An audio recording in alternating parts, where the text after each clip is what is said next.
everybody. Welcome to the Hallmarkies podcast. We're really excited today. We're talking summer nights. Fall is here, Woo-hoo! but we're looking back at a very strong season for Hallmark this year, the summer nights season. And I'm film critic Rachel Wagner, and Dara is here. Dara, thank you so much. It's so exciting.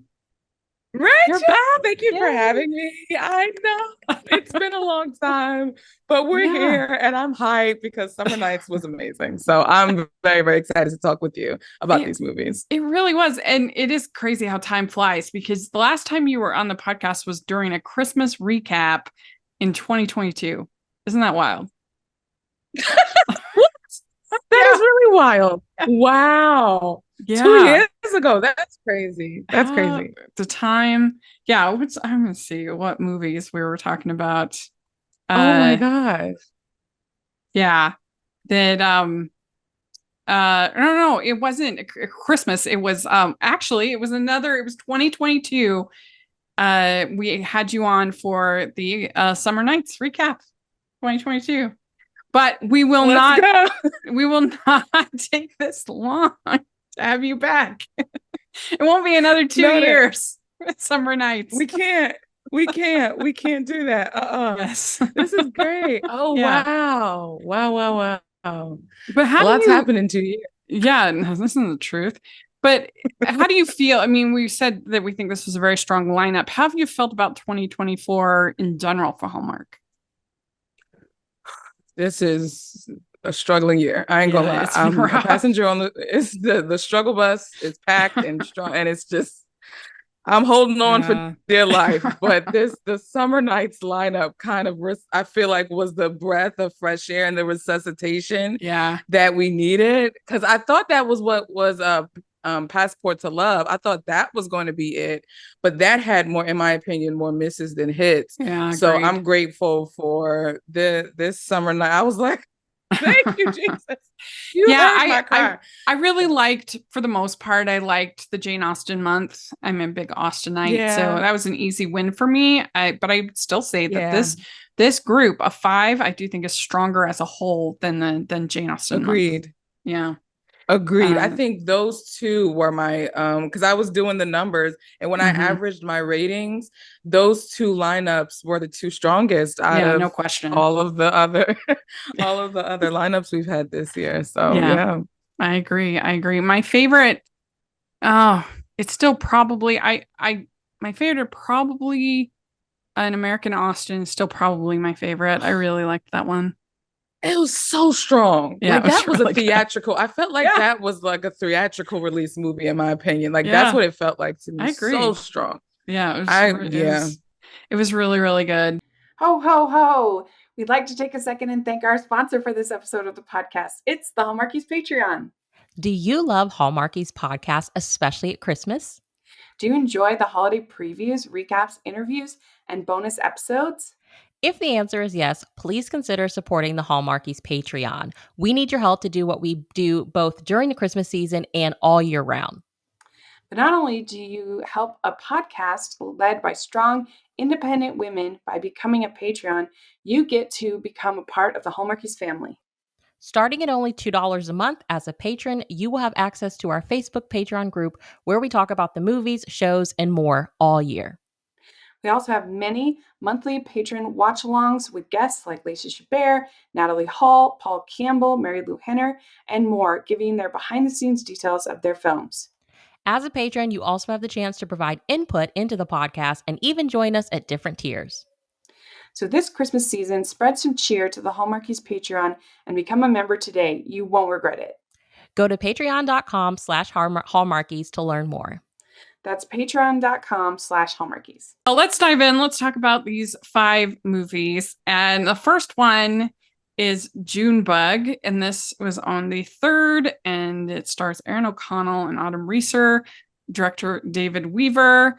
Juniper, a book editor turning 40, is magically reconnected with an 8-year-old version of herself who questions her life choices, including the dream of writing her own stories. Now, overall, what did you think of this one overall? This was me in a movie. I don't like if you wanted a movie that kind of did open heart surgery on my life. This is that movie. Like, it's about a writer. I'm turning 35. I'm not turning 40 yet, but I still feel that kind of like milestone angst that one gets when they're reaching a certain age. Yeah. And then she's in the Pacific Northwest, which was always a dream area for me to move to. And she wants to be a writer, and she works for a publishing. And they're talking about imagination. I'm like, someone read my journal, basically. So yeah, and Aaron O'Connell's like the part of many dreams. Like, let's be honest. Oh my gosh. Hashtag my dreams of you. Yes, that's right. He is a beautiful human. There's no that is good as it pertains to him. I will not lie. Not he is really, really attractive. And the idea that anybody wouldn't like be kind of bowled over by him and just be like, I don't know, he's just so handsome. But yeah, I really love this whole idea of the 12-year-old self coming and giving her advice. I love the movie The Kid with Bruce Willis. Is the same kind of concept. Yeah. And I do think that movie is a lot funnier. Mm-hmm. And I kind of wish that this movie had sort of leaned into the humor a little bit more with because the thing is that a Hallmark version of the story, they're never going to make the character as bad as Bruce Willis is in that movie. I mean, he's a real villain at the beginning. And so the points of humor are just a little bit less, but I still think they could have like leaned into just a little bit more physical comedy, a little more humor in this, but I still overall enjoyed it and thought it was sweet. And the idea of kind of what would your 12-year-old self think of you in your life is a fun idea, something to think about. And the fact that Autumn developed this herself, I thought was I didn't know that. Brilliant. Yeah, I had her on, and she said this was a project that was like, it was either 5 or 7 years in the making, 5 or 7 years in the making. And she, Antonio Cupo was also a producer on it, which was like cool to see that reunion in that way. And I want a book from this. I feel like there was so much, like, you know how like there's an aftertaste that has you wanting more. That's what this movie left me with. I wanted more. I wanted to know more about the characters, or learn more even about Juniper's backstory, and even more about, I forget Aaron O'Connell's character's name, but his character's backstory. Like, I wanted to learn more about his backstory in terms of his journey in the art world. Yeah. And I would read this book. I wish this was a book. I would have loved to read it. His name is Alex. His character's name is Alex. Yeah. And I was not a fan of the one where he's the statue. Oh yeah, Made for Each Other. Yeah, I really disliked that movie a lot. And I think where this one works, that one didn't work for me, is that you have Autumn as, because in my opinion in that movie the lead was so unlikable. I was like, I don't want her to end up with either of these guys. They both deserve better. And I really hated the ending of that movie too. But in here, I think that Autumn's character was just way more easy to root for, and way more you just wanted her to figure it out. You wanted her to have a happy ending. And so I think that worked for this character. I do think that I mean, not that it's unbelievable that somebody that's 40 is still trying to figure out kind of what you're doing in your life. And some people do make big changes, but there's a side of me that kind of wonders that maybe they should have gotten like Hunter King or somebody just like a little bit younger to be like, when you're, I don't know. I just feel like in your late 20s is when you kind of go through these existential crises more than when you're 40. I feel like when you're 40, you kind of have it more figured out. Like, okay, what is it that I'm doing? What is it I want in my life? Kind of a thing. But obviously every situation's different. It certainly wasn't a deal breaker or anything like that. But you know what I'm saying? I would have gotten maybe one of the younger stars. I think might have been a little better, but I don't know. I would say I think that was the part that made me relate to it more, is because she was older. Because something I've been talking to my friends about, I'm glad that she was turning 40 as opposed to just turning 30, because I feel like we've received a lot of those younger movies as of late. So it was refreshing to get an older woman's perspective. And I think especially with COVID, just in our reality, I think that has made a lot of people kind of do a double take and take inventory of their life. And I think to me, it does sound feasible that at these certain milestones, you kind of take inventory and say, okay, what am I doing with my life? Am I doing what I really want to do? And so, yeah, I think that seemed pretty relatable to me. I know I've done it myself as I'm about to turn 35. Like, I had a whole midlife crisis in the beginning of June, and I was like, ah! Like, it was I had a meltdown. For me, turning 30 was way harder than turning 40. So maybe I'm just because I know I just felt like when I was turning 30, like I had accomplished nothing.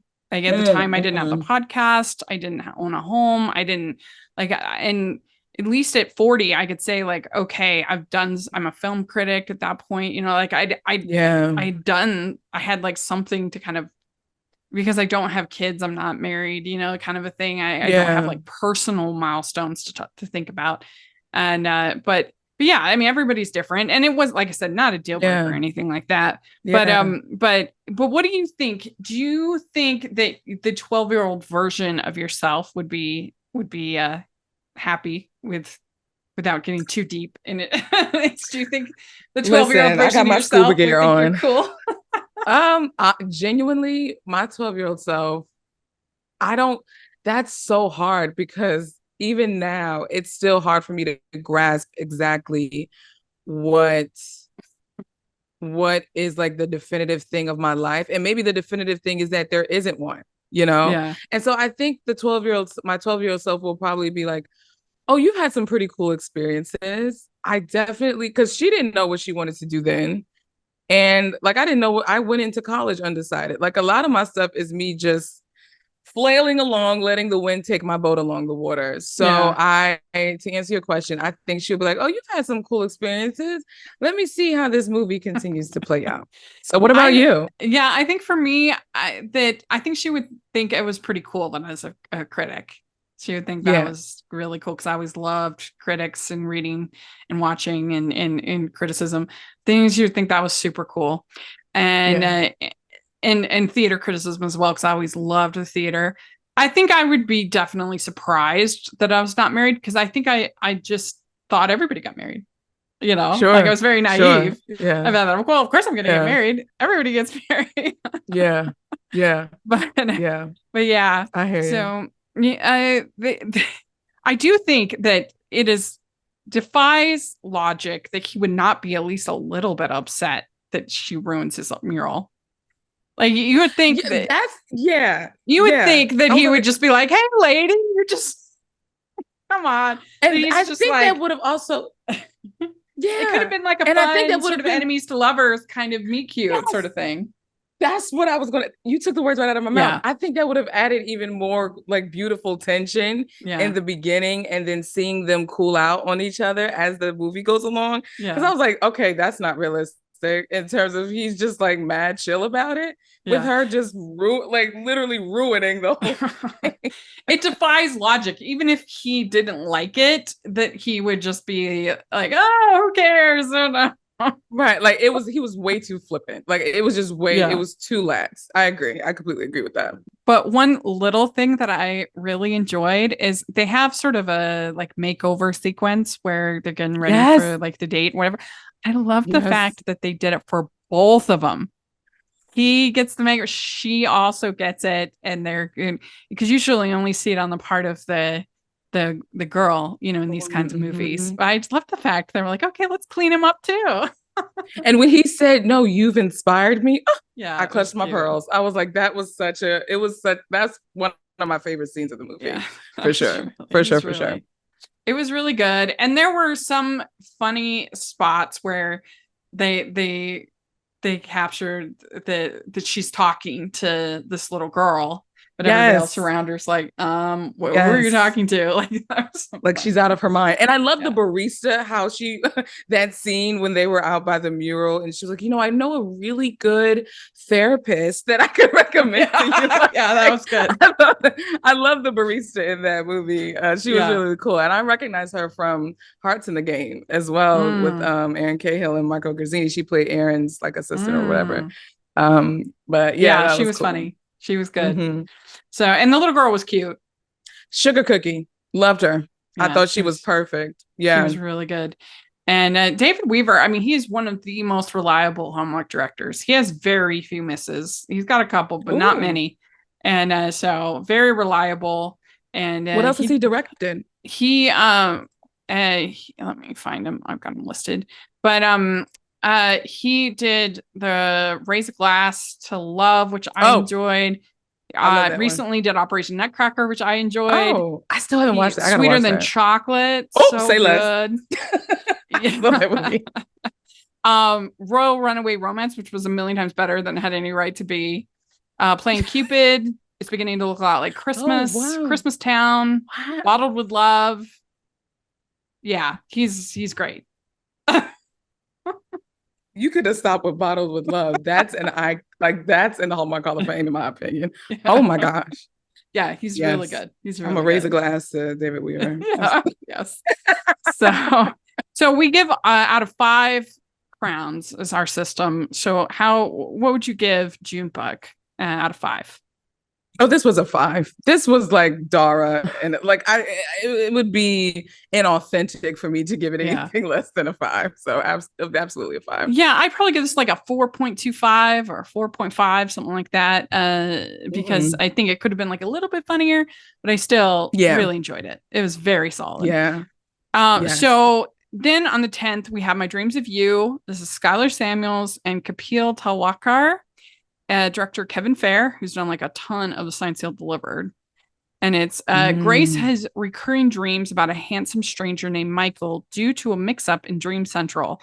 When they finally meet in person, Grace is shocked to learn he has no idea who she is. So this, for me, as far as overall thoughts, I think this was a home run. I loved this movie. I thought it was so clever. I thought it was funny, creative. I just really enjoyed it. And you can tell Marcy Holland is the writer. She's a pro.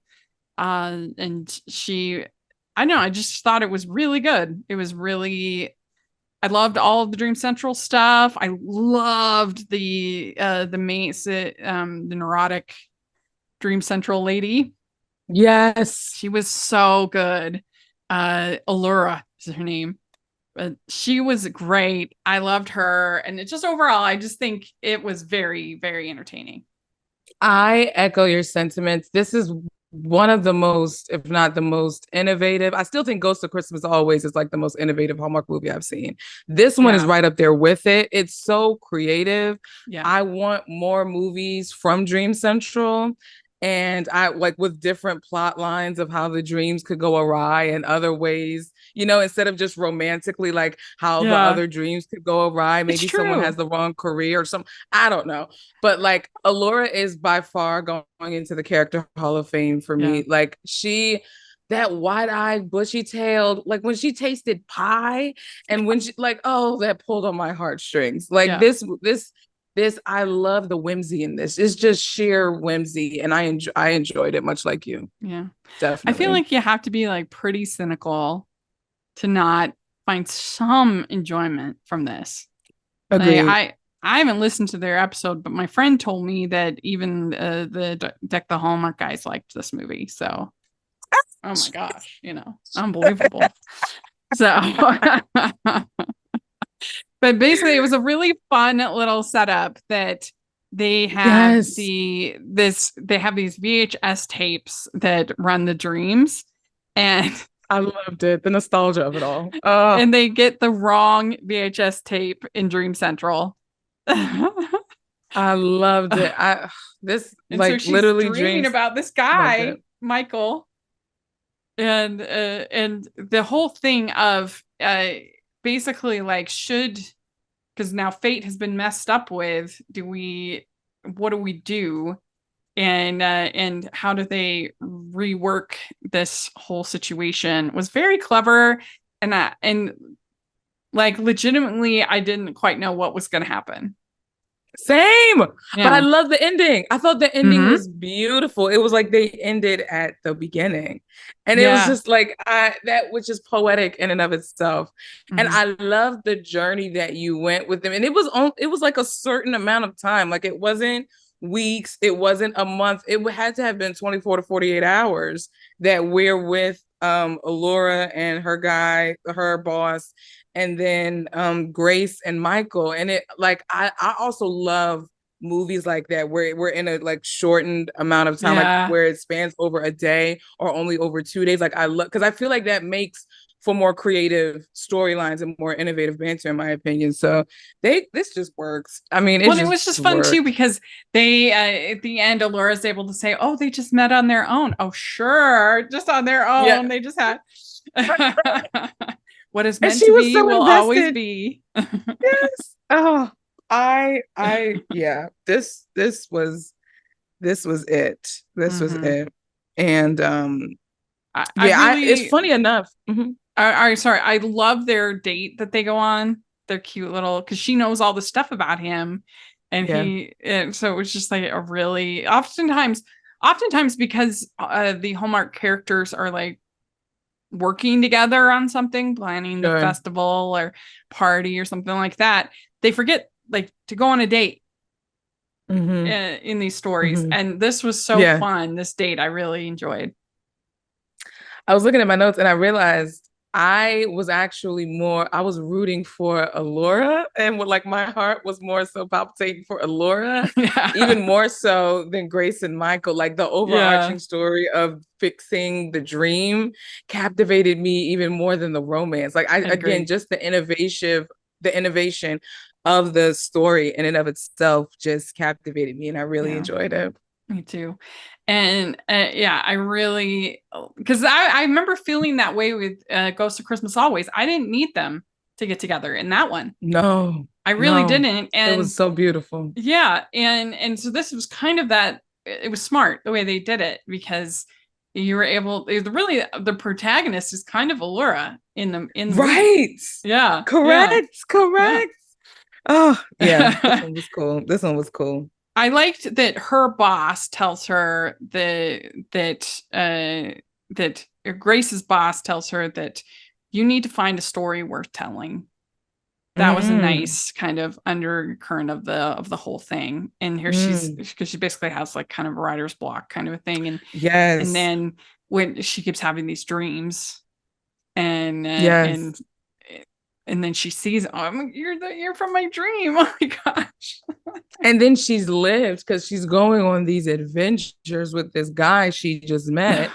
Yeah. And then it's like life is being lived, and from that you can draw inspiration, which is like a whole bigger message in and of itself. Mm-hmm. Mm-hmm. Yeah. Yeah.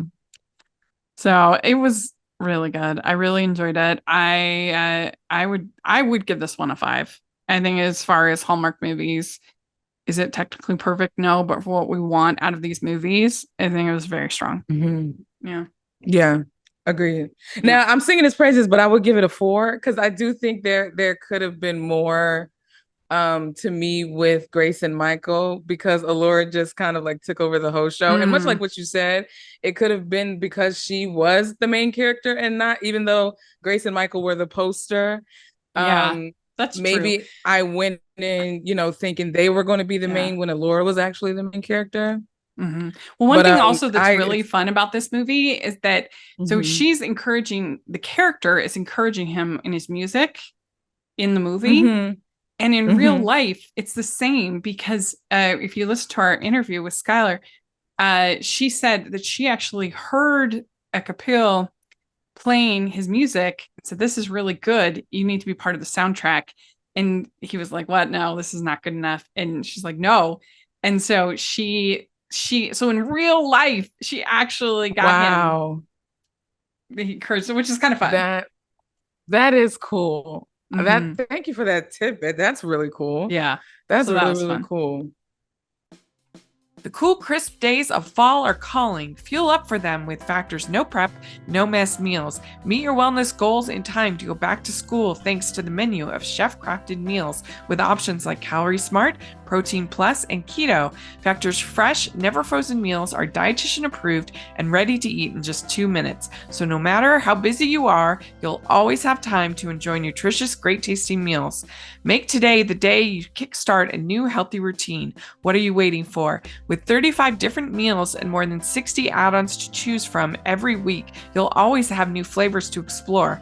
Crush your wellness goals this month with dietitian-approved meals and ingredients that you can trust. Make your day delicious from breakfast to dessert. Stay fueled with easy, nutritious options.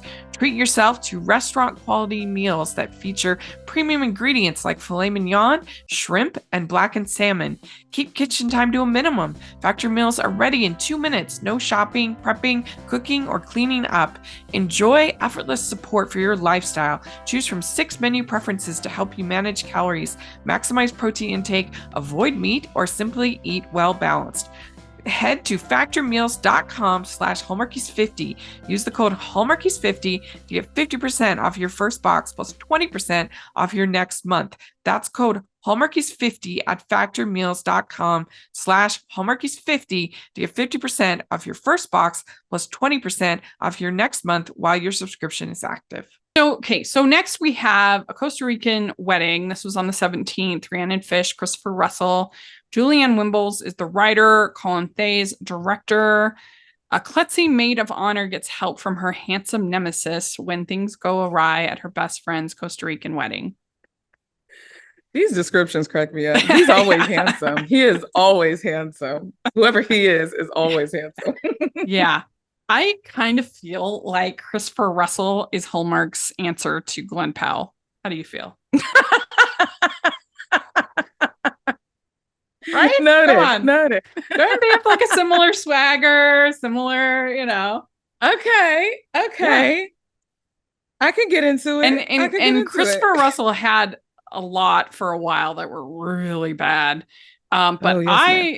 I enjoyed this. I feel like I enjoyed this more than most. I enjoyed this, and I really, really enjoyed Operation Nutcracker. I thought that was so much fun. So he's on a bit of a run for me. And I've always really enjoyed him as a human.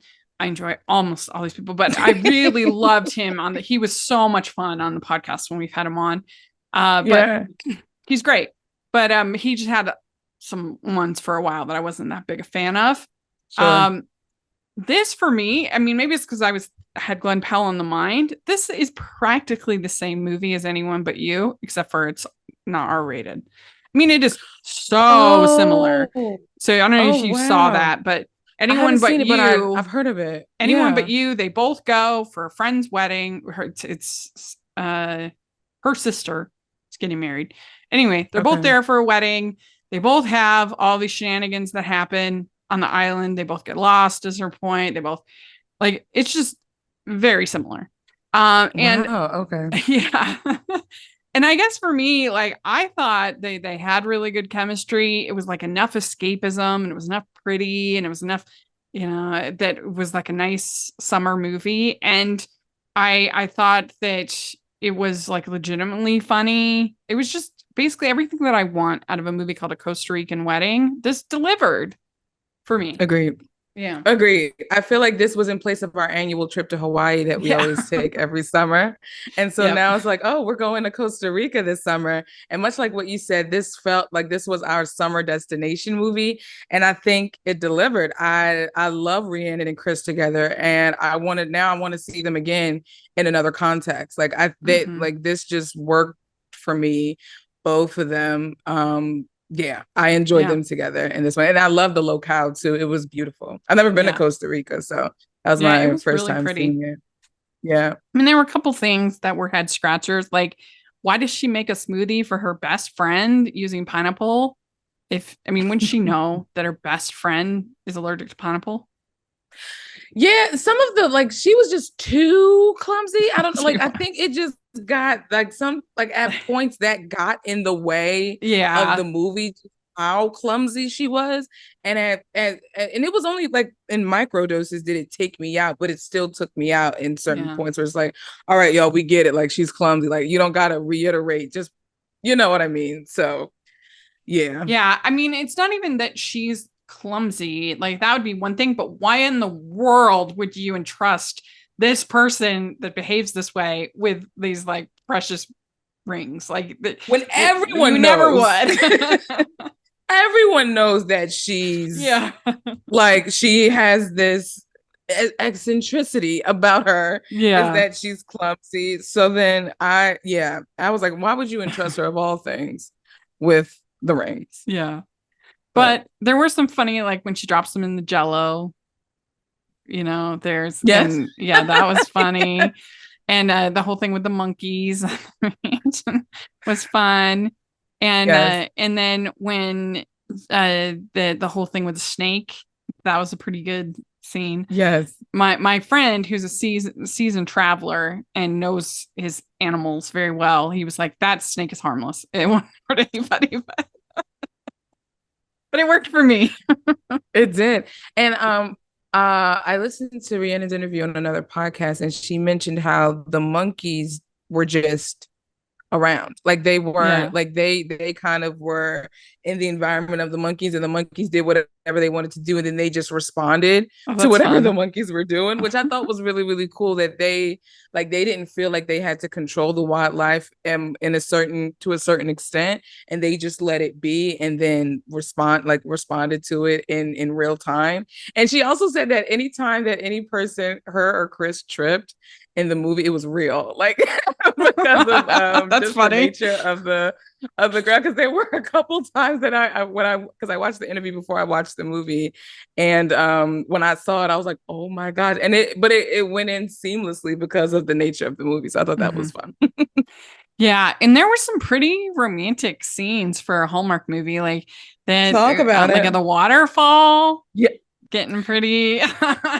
Because we can't have Chris in a movie and him not be at a waterfall, which means he got to take his shirt off. Yeah, absolutely. I mean, it's a requirement for me. They couldn't do it for Operation Nutcracker, but the rest.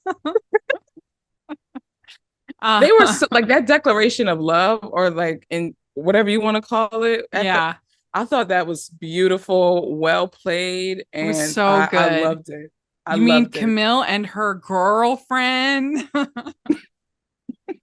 I loved it. I loved it. He says, what about you? What about me? I like men.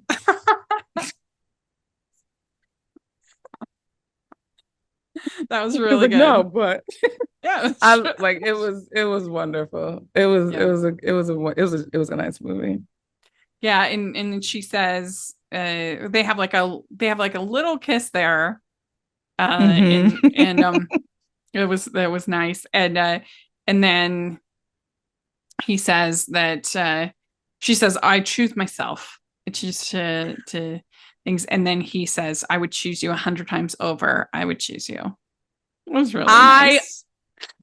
And when she said that, though, I didn't know which way the movie was going to go. Because I'm like, oh, so are they really going to end up? And she just knows that he likes her, and she's going to take a minute, and we get an epilogue like a year later, and then she's going to be like, I like that they included that, but I also like that he was bold enough to say it, because that's what I want in my leading men. I just need you to just say how you feel when you feel it, how you mean it. So I love that. It's very swoony to know that like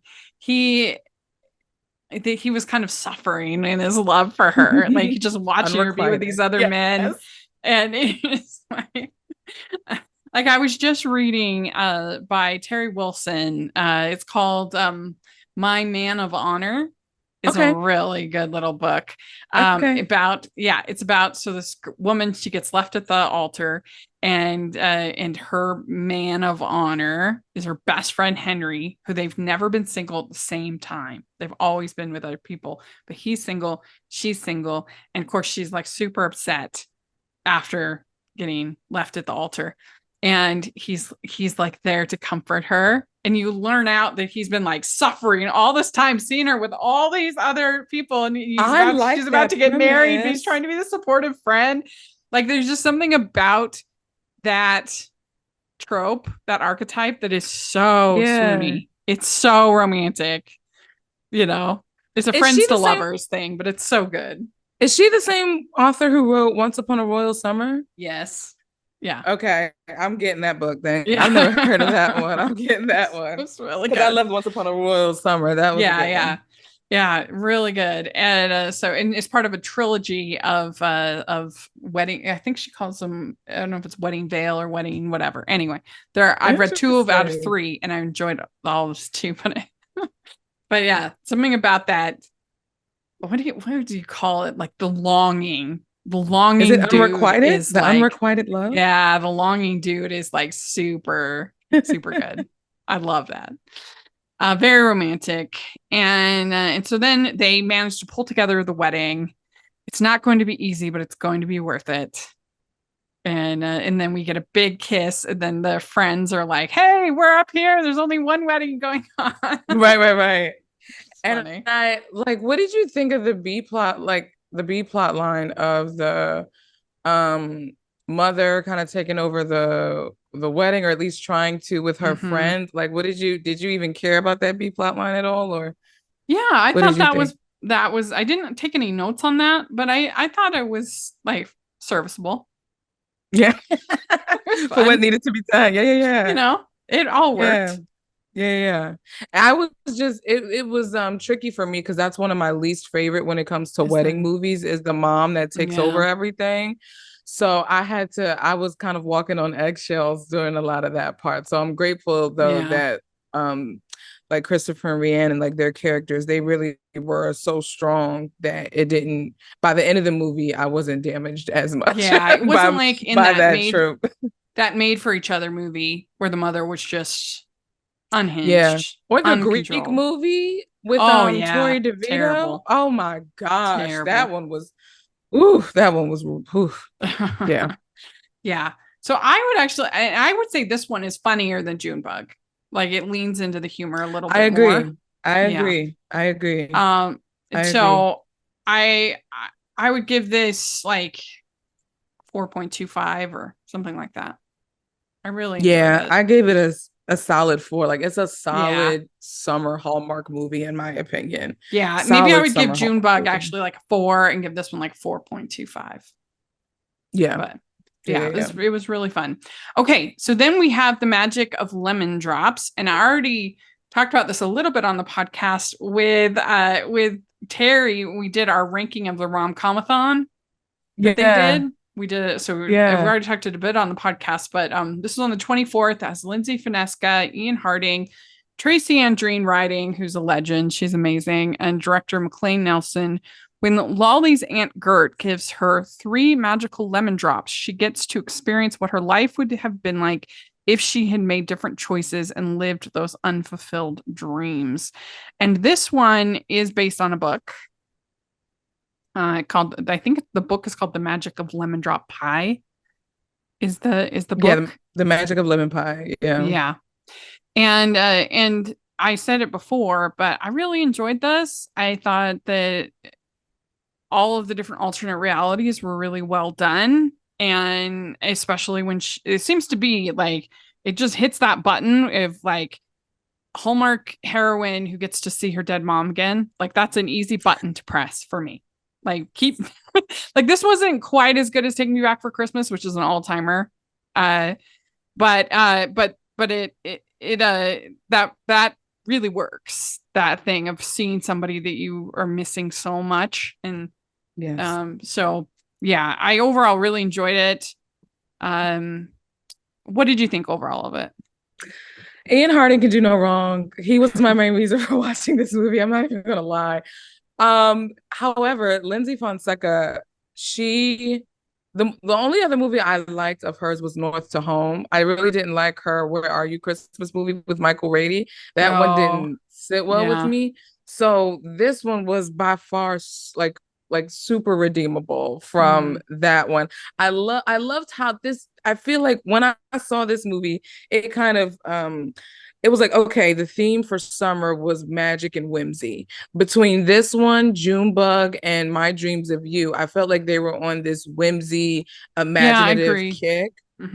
And I felt like this just played right into it in the most perfect way. And one of my favorite, what's becoming a favorite plot of mine is the alternate realities. I even in my Christmas movies, I love an alternate reality movie, and I love that this had a unique spin on it with her being able to visit multiple and then still go back to her regular life and then remember those alternate realities within that time frame. So this one hit on all cylinders, and I'll just say again, Ian Harding can do no wrong in my eyes. So the only thing that I would ping this movie on is I think they were both good, but I don't think they had like chemistry together. And it doesn't bother me that much because I think the movie was really more about her journey. Sure. It really wasn't as much about the romance. You almost didn't even need the romance. Correct. So it was fine, but that would be the only thing is I wasn't feeling the spark between the two of them. Who would you want to see him with in another movie? Yeah. Well, I thought that he was good with Kim in Ghost of Christmas Always. Yes. Yeah. Yes. So sure, get them together again. I want to see him with Joy Lenz. Oh yeah. I want to see what they can do together. I don't know. I feel like that would be and they didn't have that much time together, and then they were kind of split up, and then it was very like it's always tricky, and we'll talk about it in the next one especially. But when everything is business, you don't have enough like swoony scenes, then it can be a problem, with these Hallmark movies, because it's just like, why are you even in love? Like what? Like that. The ultimate example is recently was that Whitewater Romance. It was like there was no reason that he would be attracted to her at all. Like it wasn't earned in no way. It was bad. It was bad. But I liked the whole little subplot of her sister wanting to teach yoga in Europe and her originally discouraging that. And then when she sees the alternate versions, sees how unhappy her sister was and realizing that, no, I need to encourage that. I think that was a really nice little subplot.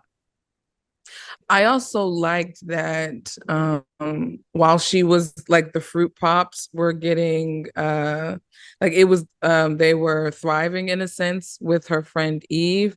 However, she had her she had her mind set on this restaurant toast, but she wasn't even looking at the fact like, wait, but these fruit pops are taken off. And then I love that she through the course of the movie she was able to see what she had right in front of her was already like that could work and turn into something in and of itself, even though it's not exactly what she thought or had originally intended. Like I appreciated that.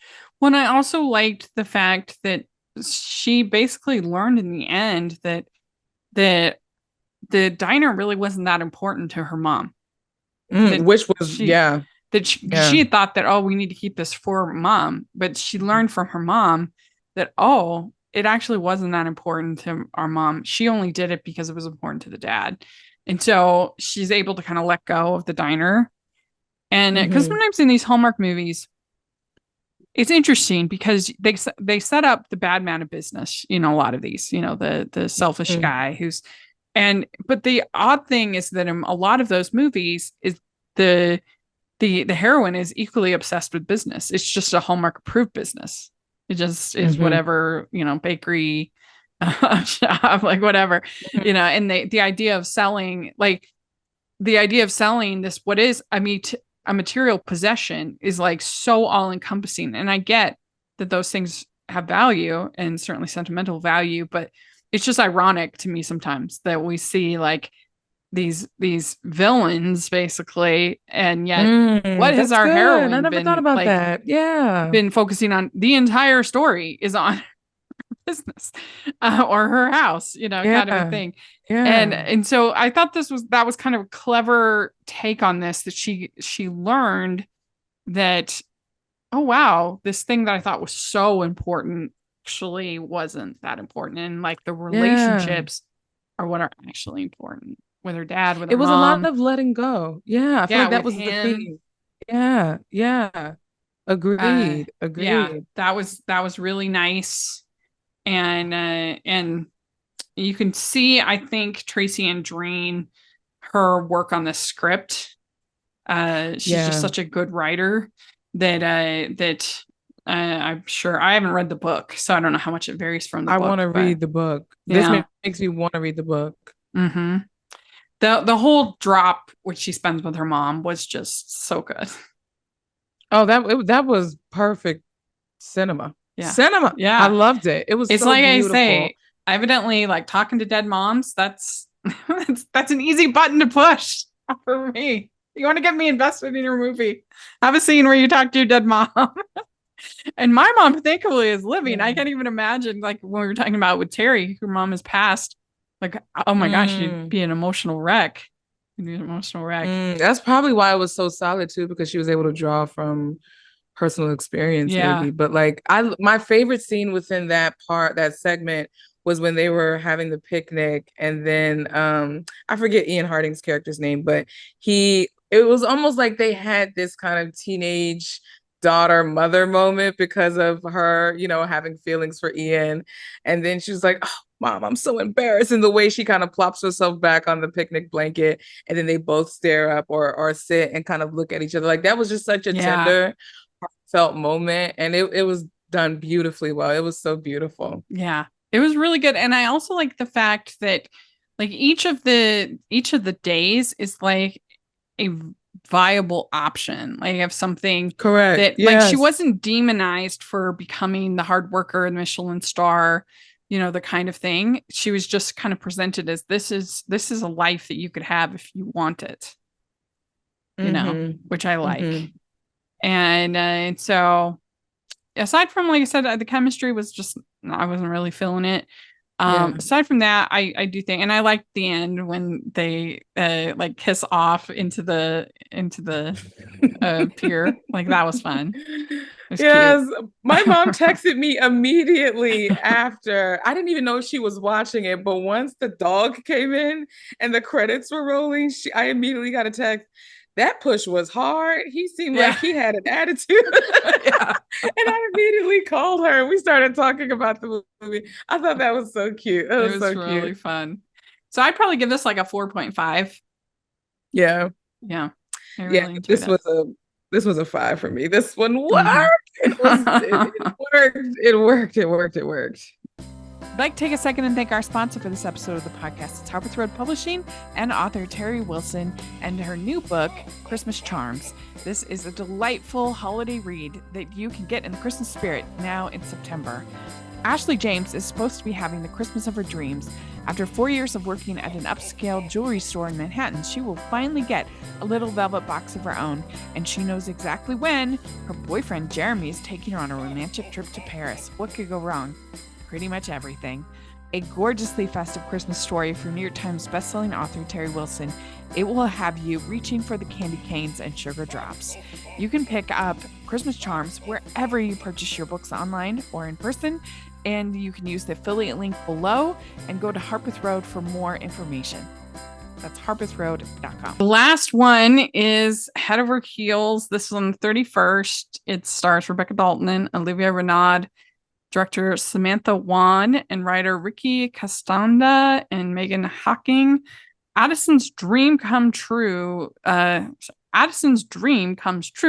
when luxury shoe designer Delaney Diaz hires her thanks to PR guru Austin.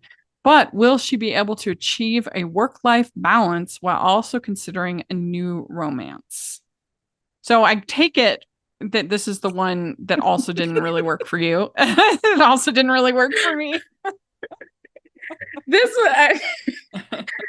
one felt, if you look back at the movies we've talked about, Costa Rican Wedding, My Dreams of You, Junebug, Magic of Lemon Drops, they all had some type of escape, whimsy, imagination. And then we get this movie. It just kind of knocked, it felt odd. Yeah, it's true. That's a good point. Yeah, and I'm like, they should have had this in May with Everything Puppies and the Whitewater. You're right. Because I felt like that would have worked better there. I think what went against this movie was that it was a part of this lineup, in my opinion. And so, that's a good point. I also don't think that this movie should have been a romance. The romance was so undercooked. I mean, they were barely together. There Agreed. was barely any time spent on it, and I love Olivier Renaud. He is great, and Yes. if you haven't seen Christmas on Fifth Avenue, highly recommend. It's one of my favorites, and him and Catherine Classic. Davis have such good chemistry together. He's so good as this brooding author. He's great. Yes. And he was fine in this. He just wasn't on screen that much. They had very little time together, and almost any scene that they did have together, it was businessy. It was not romantic at all. Yeah, that was the problem. Yeah. I could appreciate the Devil Wears Prada vibes that I got from this because, like, I felt that even what they were trying to do with the receptionist and the other girl, how they were the what's her name? Why can't I think of her name? The Stanley Tucci and the John Krasinski's Meryl wife. Streep? Well, or yeah, you mean but the Anne two Hathaway? Yeah, well, the two characters that were kind of like her friends in Devil Wears Prada. Oh yeah, it was Stanley Tucci and her name's Emily Blunt. Thank you. Yeah, Emily Blunt. I felt like the receptionist and the other woman in this movie kind of played those two characters. They were funny. I thought they were cool. Like, I get what this movie was trying to do, but I think it was just like, okay, like, it didn't blow me away. Like, it was a movie, in my opinion. Like, and again, having it in this lineup where those four movies we just talked about were so strong, I think it had a lot. Like, if you compare this to Romance and Style, one with JC Elliott, that one was way better, very similar. But just absolutely. That one, it gave like enough time for them to be together and have like a date and have swoony scenes, and you just felt way more invested. It wasn't all business. Although I do think that the boss was actually a pretty good character. It was pretty well written. I loved her. Yes. Yeah. That was in my notes. Love her. She was funny. I liked when she's like, "Don't feed me more of your boring memoirs." her facial expressions, oh my goodness, they could be bottled and sold. She was good, and she wasn't just sort of a nice queen of business that you see sometimes portrayed. We just talked about the proposal on the show. Natasha, that's one of my favorites, which is a lot of fun. But a lot of times, what annoys me about the Ice Queen of Business is when the exact same behavior is portrayed as villainous for a woman, which it wouldn't be for a man. That's when it annoys me. But here, I thought that she was like a pretty well-written character, the best written character of the movie, where she was tough. She was tough, but there was motivation behind it. You understood where she was coming from, and exactly. I don't know. I just thought she was a tough but realistic boss and a well-written character, and funny. She had like good jabs good quips. Yes, I agree with you 100%. You could sympathize with her. She wasn't a villain per se, but she spurred Addison's character on, okay, what is it you really want? Like, if you really want this is what you have to do. This is what you have to sacrifice. She was very blunt. She was very direct. She was very straightforward. But you could also tell that there was a tenderness in there as well. And you can tell, much like what you said, like how she ended up being a little bit more bitter than what she was, and like how that bitterness kind of made scabs over her heart over the years. But she was my favorite character in this whole movie. I think prosperity is born of difficult choices. What are you going to decide to do? Are you going to be with the family? What are you going to do? And I thought that was really good. I also I liked I thought the conflict was actually pretty decent, because her friend and the assistant of her dad puts the picture of her shoe in the portfolio, thinking, oh, it's going to be a like sneaky nice way to help our friend. But really, it ended up just being a huge problem. And then Delaney's accused of stealing other people's work. And And so I actually thought like that was a pretty good conflict, I think, because you can imagine somebody like trying to be nice and trying to, so that was, I think, well done, as opposed to something where you're just like, come on, nobody would be upset by that. Nobody, like, yeah, this makes sense. And I do think that again, the romantic scenes could be way better. And that whole scene when he like kind of makes a dress out of shoes, but I don't think that was actually, she was just standing behind it. That was weird. They were acting like, yeah, they were acting weird. like she was wearing it. And I'm like, no, she's not. It's clear that she's just standing behind it. Yes, it was, because I'm like, oh, is he turning around so she can put it? Like, that scene was very weird to me. Very, very weird. I wanted to ask you though, with the conflict, because I felt like there was 2.5 conflicts. It was that one. There was the one that I felt like didn't need to be in it, where the competing shoe line or whatever, that woman, the spy, whatever her name was coming in every now and then and trying to sabotage whatever was going on. I didn't think that needed to happen. But what I wanted to ask your thoughts on the work-life balance conflict, because I didn't read the synopsis or knew nothing about the synopsis of the movie going into it. So I went into it blind. Yeah. So hearing the work-life balance thing in the synopsis, I was like, okay, that makes sense. But watching it blindly, I felt conflicted that her family was kind of harsh on her, because they knew that this was a dream for her, and they knew how much she wanted to be in this field. And I was very conflicted with her family's response to the demands of her job. And what are your thoughts about it? Yeah, I mean, it's tricky because the fact is that whatever you want to do in life, you have to pay dues. That's just whatever it is. It's just, if you want to be an attorney, you're going to have to work to become partner and grind it out, and you're going to have a lot of if you want it, whatever it is, you have to pay dues, whatever job.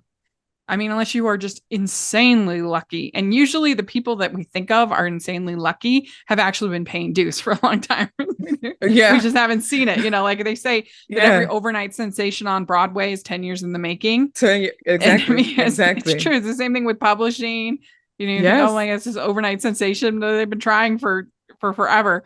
Years, so that's just a reality. It's the truth. You're going to have to pay dues. And so she's going to have to pay dues. But on the other hand, I thought that when she does kind of finally sort of stand up for herself and say, like, this is what I missed.